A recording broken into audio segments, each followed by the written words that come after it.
Friday, February 21st, 2025. St. Peter Damian. Focus. The whole earth had one language and the same words. We succeeded in building a tower to God. We could even feel His loving presence.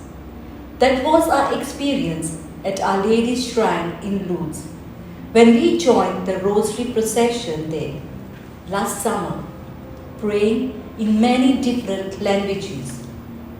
What was it that brought success at Lourdes while those building the Tower of Babel failed abjectly?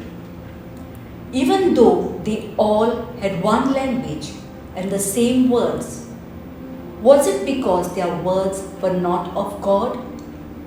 While the people at Lourdes recited the Rosary in different tongues, the words were the same in spirit and sense. The mysteries and the prayers all contained the same word of God. Second, at Lourdes they used humble, spiritual means to reach God.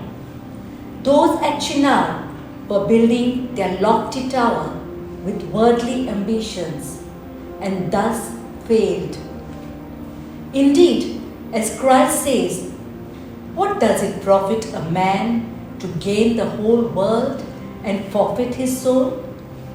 We may pursue power, wealth, and success, which makes us tower over everybody else.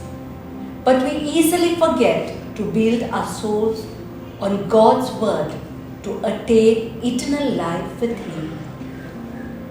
When we are united by love and rooted in Jesus, we can build each other to become, as St. Peter Damian once wrote, Christ's Church. Fruit.